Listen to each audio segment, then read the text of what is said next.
Honza, můžu jít?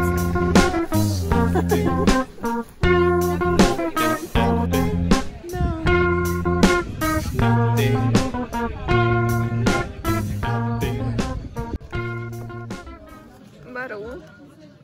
Kde to jsme? Jsme na Salaši, známena. Cesta byla teda šílená, po sluníčku. A je to teda elektrické.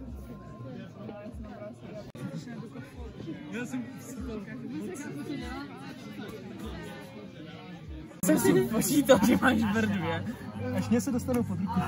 Mě už je to jedno, prší. Bereš 2. My jsme poslední 2. A další 2. Konečně. Tak to jsou už 3 sedmy, tudíž mám 12, 7. Já nevím, jak se to říká. Gotta catch them all, jo. Nahraješ. Ne, ty hraješ. Ne, ty hraješ. Ale vlastně ty hraješ.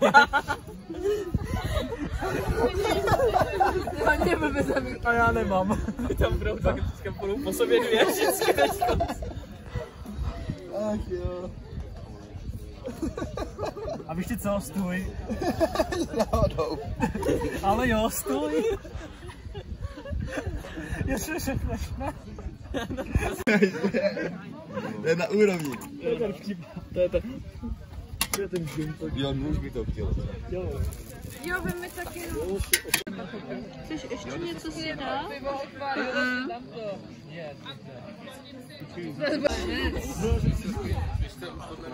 No oni do toho dali pavouka. Díky moc krát. Jo, zdarma. Počkej, a proč si to ti pivo? Já jsem utáhl s botou. Ne, už jako tak určitě, já prosím 2 piva na Vojtěch Hantych. A mě to nevadí.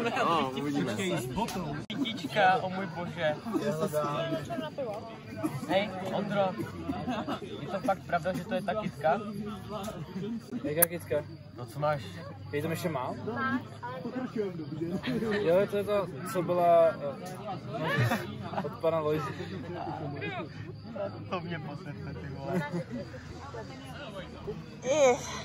Kde je pan Lojza? A proč mu dal kytku? Story je, že to nedal Lojza jemu, ale Lojza to dal Noře. A A proč? Nora to dala mě. Aha. Pan Lojza je úplnej debil. Jako. Asi tak. No je to magor. Jsi my? Je Lojza idiot? A my jsme tady měli spát.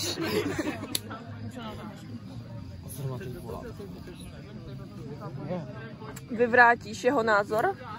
Nikdo nevyvrátí můj názor. Nikdo je moc silný slovo. Na na na na na na na na na na na na.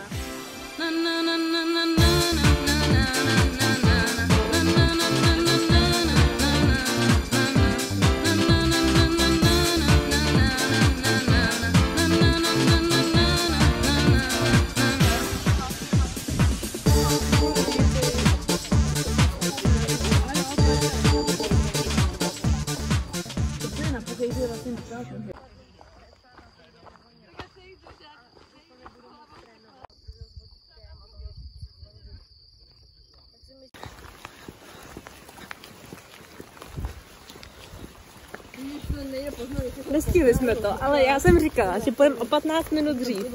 A přesně nám to o těch 15 minut nevyšlo. Takže dobrá rada pro vás. Dávejte na rady ostatních a neválejte se na louce, když má pršet, jo?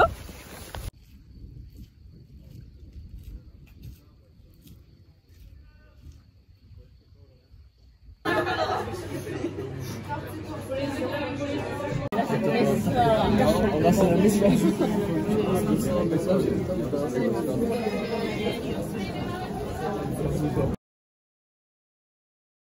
Největší chyba je spát hodně oblečený v tom spacáku. Ten spacák udržuje teplo vaší kůže, takže jako spodňáry tričko.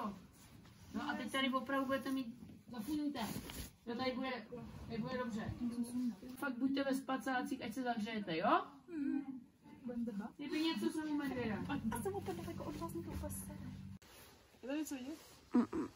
Tam je prostě vidět, tak já mám fakt doslova prší dovnitř. Jo, už to je vidět. A já tam s tím kastru.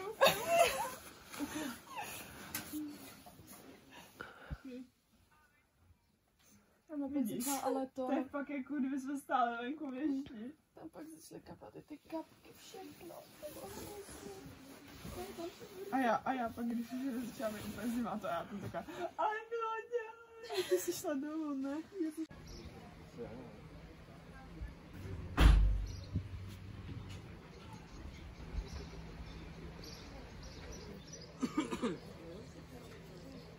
Moudro na houpačce je dobré být velitelem, protože se v životě nestratíš na rozdíl od nějakých krávek tamhle, který se neumí učit ani svůj vlastní prdel.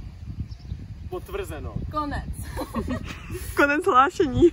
Takže, chlapci a děvčata, i s malým ptáčkem, i s tím nejprťavějším, dokážete postavit obrovské hnízdo, jako tamhle pelikán. Nezoufejte. Dokáže se to vyřešit. Taky existuje plastická operace. To je taky.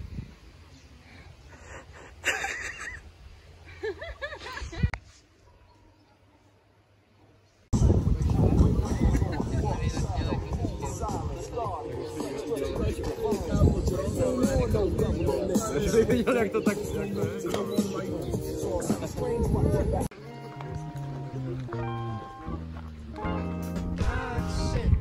Takže tamto je Dunaj, kvůli kterému jsme šli kopat jako blbec.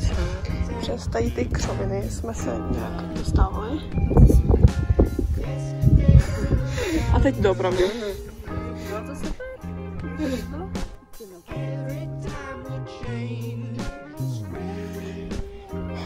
Tam to jazyky. Přesně tak. Tam to jsou nějaký týpci, kteří běhají až moc rychle. Tam to je poprvé. Ten se tu učívá, já bych ho nevidíte. Tak tady. Tady jo. Tady to. Je to dáš. Tam to je Linda. To je Matěj. Čerstvý. Svěží. Ten byl dobrý.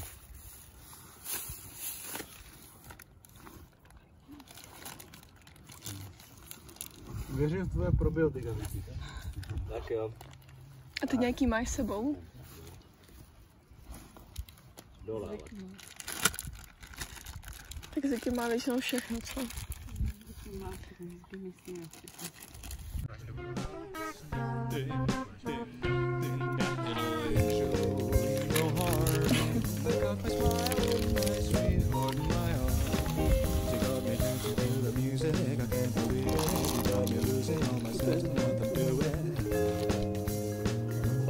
Pojmenuješ ji nějak?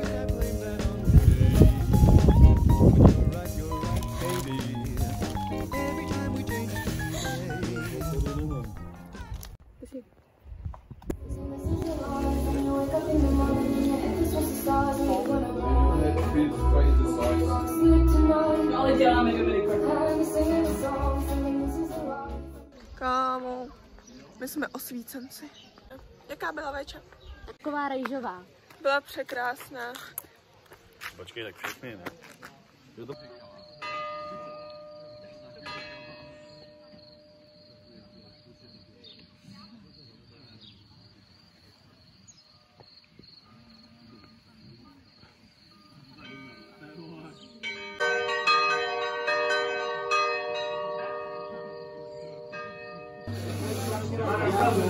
Sári, cítíš se u medvěda jako doma? Jako jo. To. Poslední den tady. Musíme užívat. Je kvalita piva srovnatelná s českou? To rozhodně ne, ale to bylo mi tady chutná. Jakože fakt jo. A to normálně pivo nepiju, takže podle mě to šutí dobrá. Jako reálně tolik piv, co jsem vypila tady za ty 2 nebo 3 dny, jsem nevypila jako za celý život.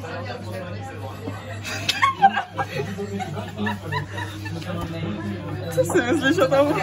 Já mám pivo ráda všude a to je taky vždycky dobrý, takže spokojenost. Až teda na ten krpelky stanu, spokojenost.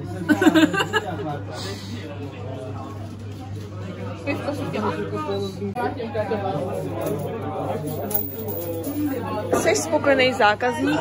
skvělý to je, pivo na lejda, výběr mají velký. Velký výběr znamená kofola nebo pivo. Přesně tak, jako jeden se bere úplně každý. Kompot.